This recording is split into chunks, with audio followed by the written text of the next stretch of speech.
Article in the newspaper, or you've been on Facebook and you know that everyone in town is talking about the community building. Welcome to Bourne TV Up Close. I'm Jennifer McGrail, and today we are with Recreation Director Krisanne Caron at the Community Center to talk about what's really going on over here in this building. Hi, Krisanne. Hi, Jen. How are you? I'm doing well, but more importantly, how are you? We're here. Here you are. We are here. We're a little more than a week after we burst a pipe here at the community building. We are currently not open to the general public. Offices are open, Council on Aging is open, and Recreation. We are open. Veterans Agent is here. So if you have an appointment or you need to come in, you can get to us here. So you can access part. You can access part of the building but we are not open to the general public. Okay. Currently we are a construction zone.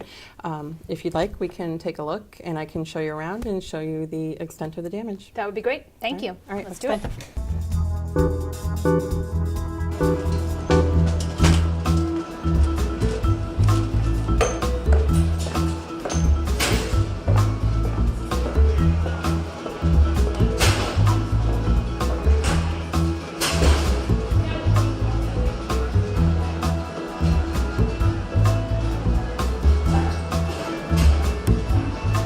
Pipe burst in the upper corner of the main lobby here and traveled everywhere. Can you actually see the break?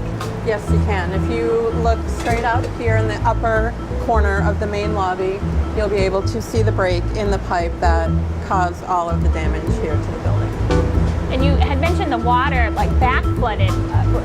Yeah, there was so much water, it went everywhere, including down through the ceiling and came pouring down from the light fixtures in the lobby, which is why there are no light fixtures in the center of the lobby anymore. Council on Aging offices got ruined all the way down the hall, down into the veterans lobby. We'll head into the gym. We had extensive damage in the gym as well.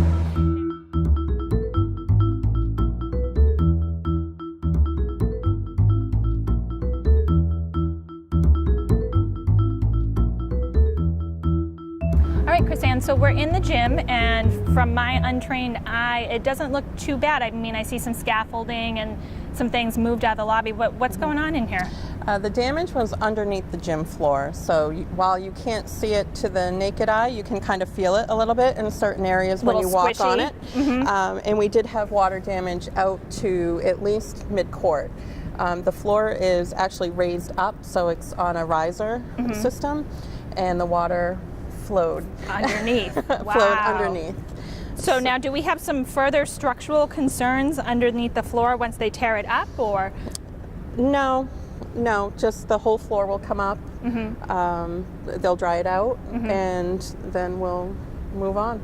Great. And this looks like a very big project. Do you know what we're talking about expense-wise for something like this? I do not. I do know one of our trustees, Dusty Meyer, has been working on this project in looking at different options for replacing the gym floor, so he's really taking the lead on the floor. It's a huge project. You know, I believe they'll be tearing it up in the next couple of days, if not sooner than that. And obviously, we have a lot of work to do. We have to get the bleachers out. We have to get all of this stuff that came from the lobby has to be removed, obviously. And now, you and I had talked. The selectmen had come. They've assessed the damage. Now, is this something that they're allocating funds? Do we have a reserve somewhere to help repair this? How are we going to manage this building? That is all being handled by the town administrator. Okay, so we'll have to follow up with Tom and ask him those hard questions. Okay. I don't deal with the finances. So lucky you. I know. Yes. So, you know, we're just, we've been able to relocate our biggest program, which is Swish Basketball, they're playing at Mass Maritime Academy and at Bourne That's High great. School. They've been both been extremely accommodating, so we're so happy about that. That's great. So we'll just do it one thing at a time. Great. And keep going. All right, so where are we heading to next? We'll go out to the gym lobby, and then we'll maybe go back into the Council on Aging area. Yeah, and show me you can that. see the damage there. Great, thank you.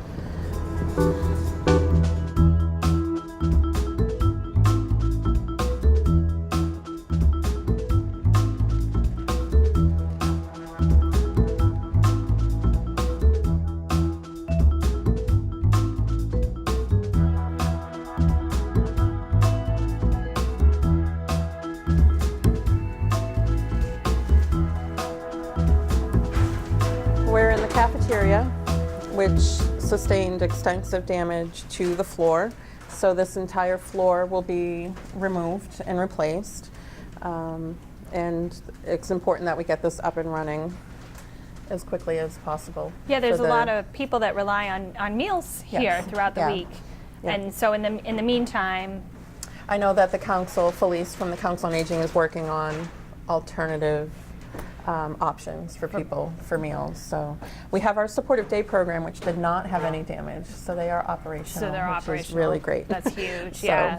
yeah. That's a huge help. Yeah. Now the kitchen itself, I know you explained the floor. Did that sustain damage as well? Not extensive damage, no. That's good. No. So I think that they are working to get that operational, if at all possible. Now- so as you can see, they're working on some containment here. So they're going to get working in here. Now with the building damage we just walked through, I mean, it is extensive. Will they be able to, like you said, they're working to get this repaired quickly to allow folks to come back in once this area has been repaired and just keep the rest of the building closed Yeah, off? I think if there's a way, we do have exterior doors here. So I think that, you know, any place that we can get operational that doesn't interfere with work Yes. going on in another area, I know that that is the focus, is to get part of the building going. Well, but and it that's good is a for- work zone. You can see it's not really safe to be walking around. So Right. we need to keep people out now. But as they move along and get areas operational, When I we bring want it to be up, operational. right? Yeah. I bring it up for the Yeah. public to know. You know, it's important to understand that you're working as hard and as quickly as you can to bring this community Yeah. center back to vitality Yeah. so that they can use it. But, Absolutely. You know, we've got a They lot. do have a plan to do one section at a time and keep other areas off limits to the public as they continue to work. So to get them back in Yeah. as soon as possible. Yeah, we need now, to get people back in The here. estimate for the full building repair is not till March sometime, is my understanding. Not I sure. have no Talk to Mr. no Guerino. idea. Yeah, I know. Well, I don't even think that they've taken all the walls down yet that Right. have to come down. So I mean, I'm the optimist. I would say March. March, okay. But maybe this area, maybe a portion February. of the building, you know, would be available. Maybe we Great. can get some support groups back in here, some council programs going. Speaking rec of, so in the programs. meantime, I know you talked about shifting meals. We are shifting some of the other programs to other areas in the building. You mentioned Mass Maritime Academy. Yeah, we're utilizing Mass Maritime for basketball. Bourne High School, both of them have been great about allowing us to go in and take advantage. Now that we've got them settled, Yeah. our basketball program, we'll start to look at relocating other rec programs to different areas. Our Great. sewing program, which normally meets here, is meeting at the sewing location in Sandwich Great. currently. So, you know, people just need to be patient as we work to, you know, and with the council too, they're trying to get their programs operational Right. in different locations. So just bear with us as we try and work So where that are you out. going to take us to next? I think we'll go down to the Veterans Lobby. Okay, great. Sounds good. Out this way. Yep.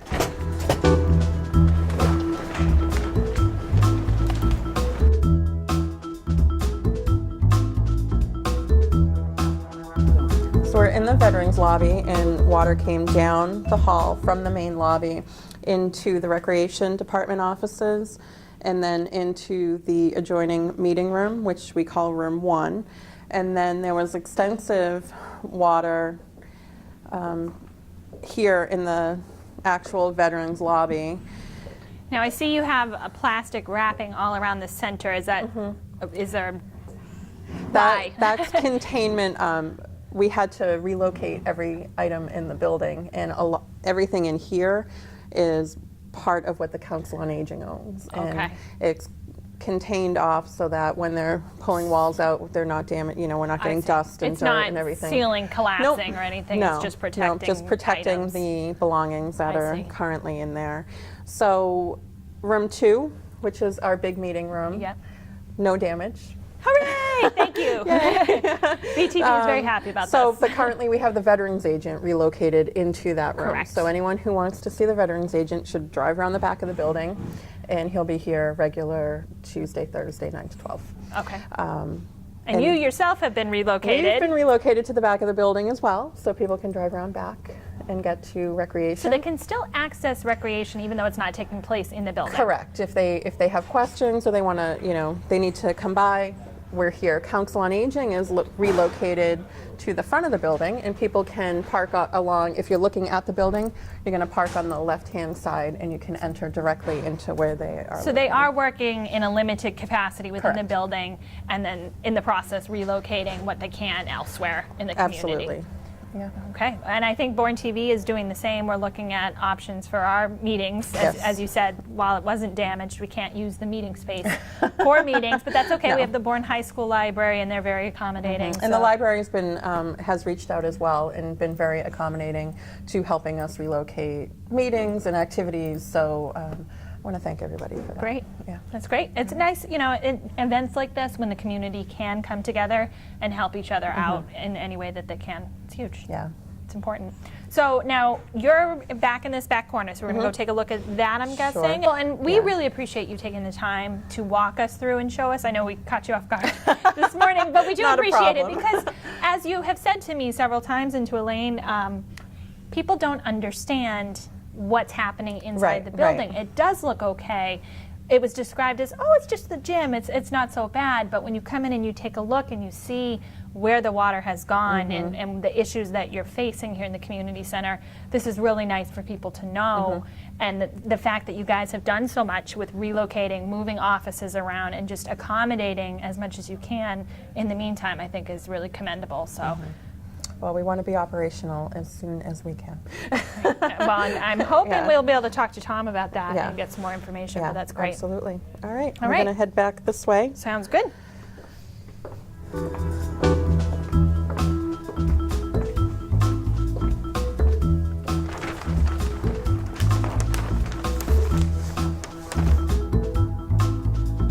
Here's where recreation is located now. You can find Katie and I in the back corner, room 3, and you can enter right through the back door. You can park right out back and get to us.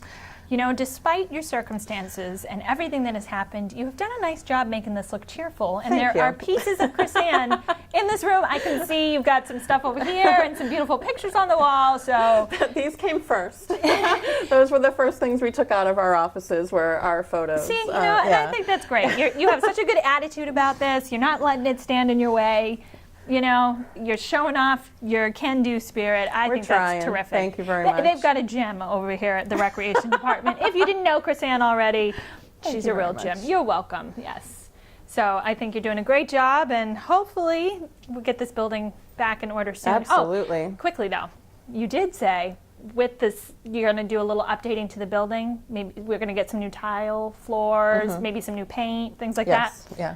Great. Yeah, so the community will have some fresh It'll have a touch-ups fresh look to look forward so that's to. Another so that's positive. great. That's a positive that comes from this. Yeah. I had a couple of kids at basketball the other day ask me what we were going to put in the center of the new gym floor. So I hadn't actually given that any thought, but when we get to that point, we will entertain options. Yeah. Maybe do a little contest or something. That sounds great. Yeah. Oh, like a mural or something. Yeah, on the floor. like we have a bee there now. Okay. You know, at the high school, they have the canalman and Sure. the bee. Now, does the rec department have like a team mascot or anything? No. No. Well, No. maybe now's So the time. We'll entertain I ideas think that's a from great the public. idea. So Yeah. we're a little down the road on that Okay, one, so but now you we'll did get there. say there was not a lot of damage outside, but you are going to show us how folks can access the limited ability into this Absolutely. building. Okay, Yep. let's do that.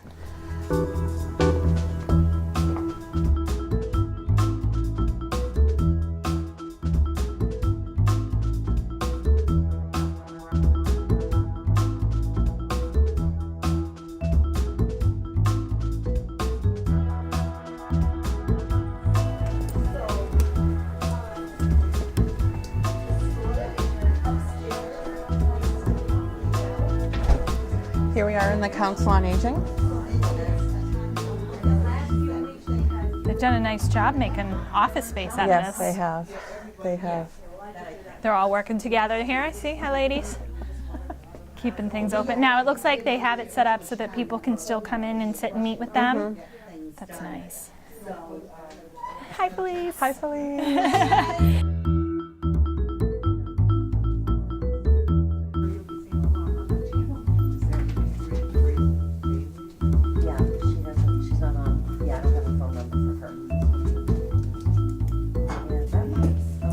Well, we've been able to wrangle Felice in to the conversation so she can give us an update on the Council on Aging programs. Okay, hi to everyone.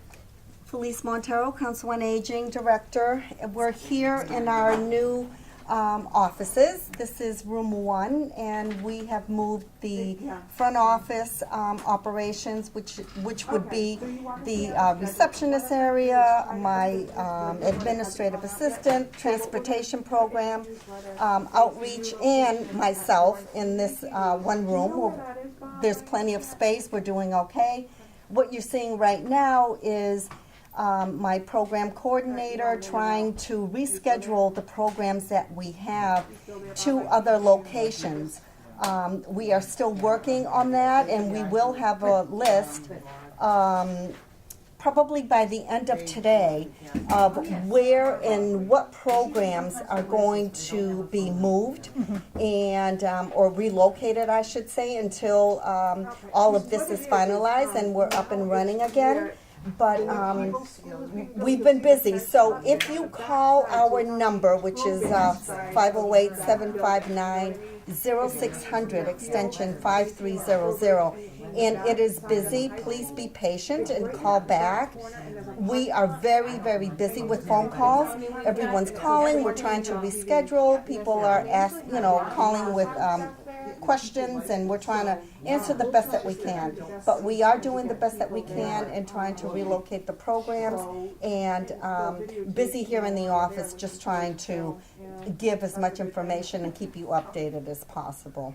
So look for us on Facebook, on our COA website, the newspaper, and community TV for updates. Thank you, Felice, and thank you, Krisanne. We really appreciate BTV, appreciates you guys giving us some time and showing us just what we can expect in the building.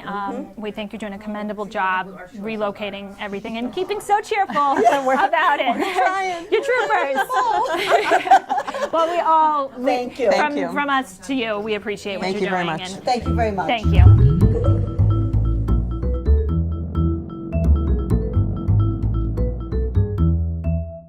Two days have passed since we took a look at the community building with Krisanne Caron, and now you will see you are in our studio here at BTV, and I am joined by Town Administrator Tom Guerino. Welcome, Tom. Thanks for having me. Good afternoon. Good afternoon. Thank you for taking time out of your extremely busy schedule to make time for us. We appreciate it. Well, I think it's important. There's a lot going on over at the community building right now, and people need to know what's happening, and I think it's important. It is, and we definitely appreciate it. And as you said, there is a lot going on. We did take a look. We walked around the building with Krisanne. She was very good-natured about it. We didn't tell her what our intention was. Okay. We showed up with camera in hand, and she was wonderful. So we walked around and we saw the damage. I would say that to a normal person, it was hard to really understand the extent of the damage. She really broke that down for us. So about 70 to 80% of the building has been touched in some way or another by this catastrophic failure of the fire suppression system. When we first looked at it, we thought it was probably a $350,000 to $425,000 problem. After meeting today with our private insurance adjuster and some of the other folks that have been walking around the building, and they just keep finding more from this accident, we're probably now looking in the $600,000 to $700,000 range. And we're not done. They just found some more tiles today that have been compromised that have to come up. So that's a very large figure. It's a big figure. That's a big figure. Where does the money to pay for that come from? Well, one of the good things that we have done is we have a private insurance adjuster that is going to work with us with the insurance company. The insurance company to date has been excellent on things that we need to do.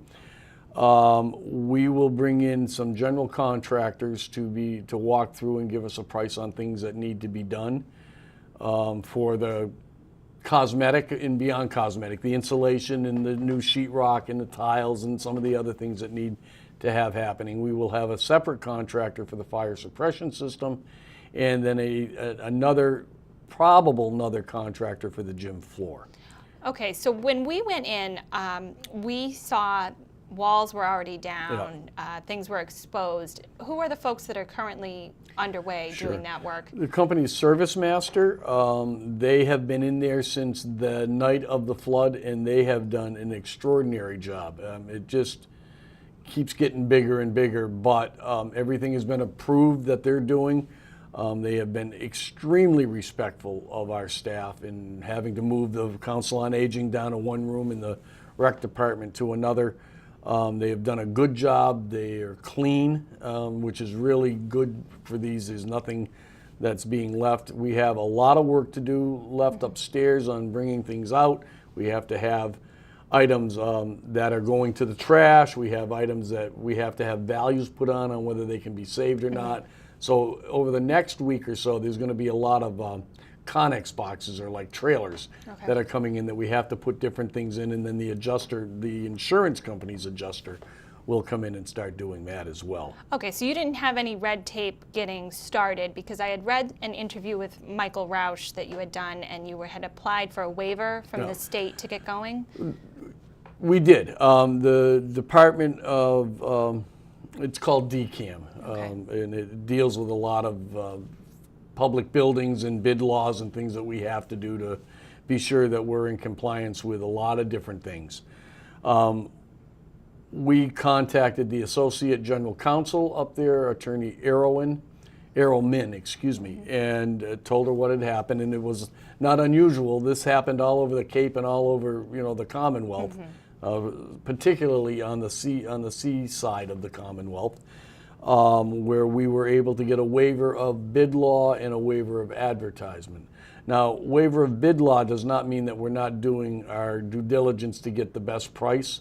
Okay. We're getting a couple of companies to come in and give us estimates, but it takes a lot of time to do the advertisement and put it on what they call the general register and things that we have. We got away from doing that. So, so it's advertising and bidding. We still have to pay the prevailing wage. None of the prevailing wage statutes are relieved from that. We have to pay the going rate that's required.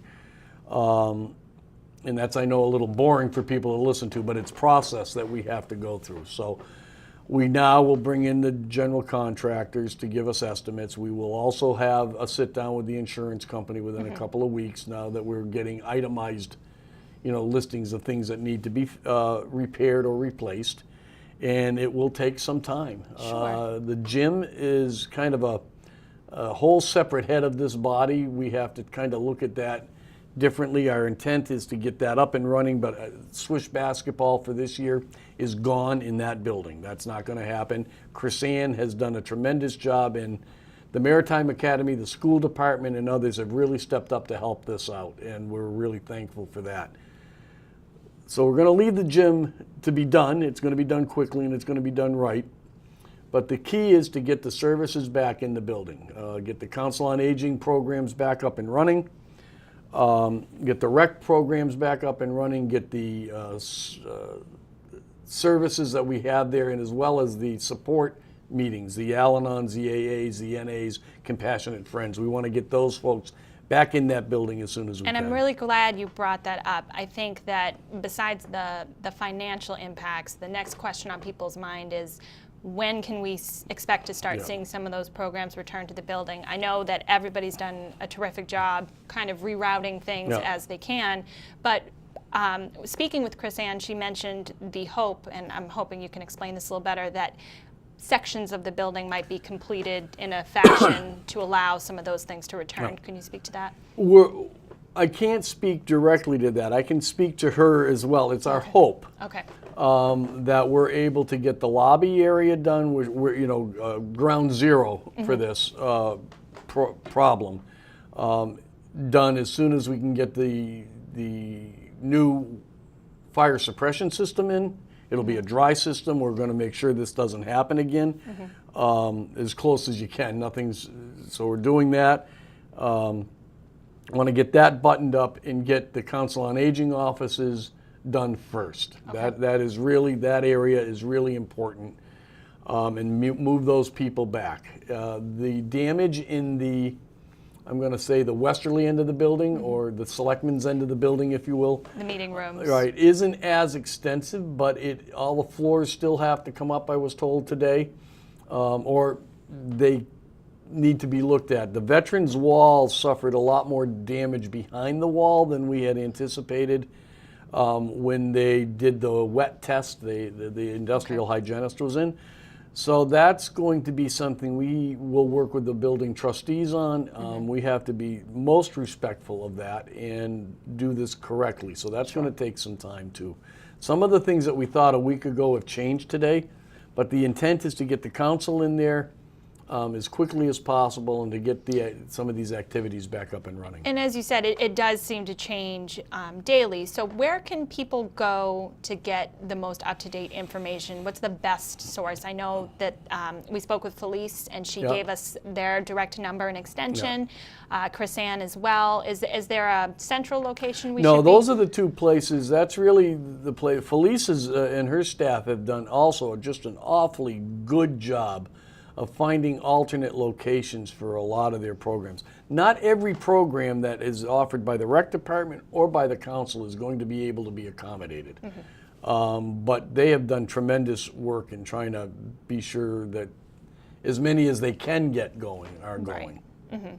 Are there any programs, one that came to mind, the food program, things like that are really critical? And the other thing that brought attention to me was the community center is a shelter. It's one of the only two. So what are we doing about those issues? Well, I think that was one of the reasons we were able to get the waiver. Okay. Because it is our primary shelter, unless it's a flood situation, then we have a problem in the flood zone area. But for other types of storms, we have alternate locations. We have the middle school gym in area is a shelter.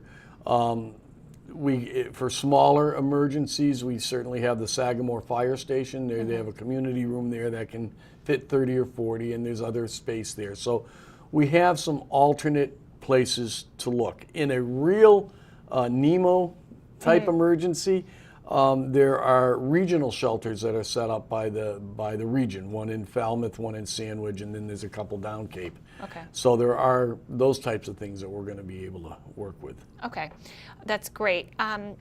Is there anything that you would like to personally share with the public that maybe we haven't touched upon that you would like people to know? Sure. I think this is going to get frustrating. I think that it's going to take longer than people think it's going to take. I made that mistake. I read your email that you sent out to the departments about the work, and I'm thinking, oh, next week we'll be back in there. No. We're probably, the elections will take place there come heck or high water, if you will, because the notion of having to change of polling places late in the is just not really doable. There's a lot of extra work that's put on the clerk's office. So the elections will take place, probably not in the gym, but somewhere in the building. I think people are going to have to be really patient because there is a process that we have to adhere to.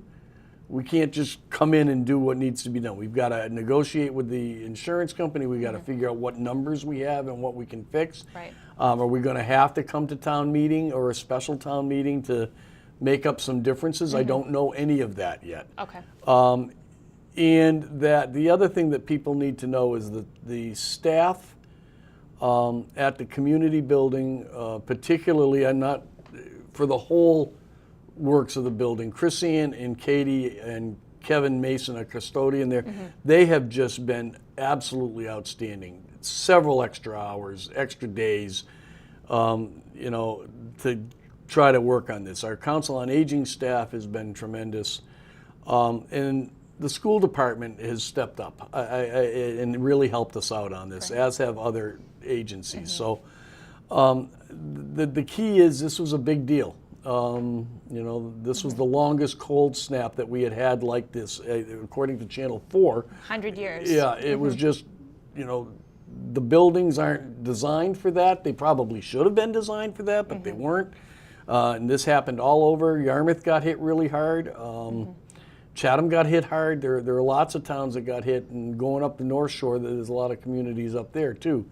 So patience, understand that we're going to fix this correctly, and we're going to have a great building back to us, but it's going to take some time. Well, I just want to thank you for coming in and updating us with this information. I would like to reach out to you again as the progress continues, have you back on. Maybe you can update the public as things develop. I think at this point, if we did a monthly update is where we're going to be. And as we get closer, we could probably do, you know, twice a month updates. That would be great. That would be great. We would love that. But I don't see anything happening right now that's going to be visible for another 4 to 6 weeks. Okay.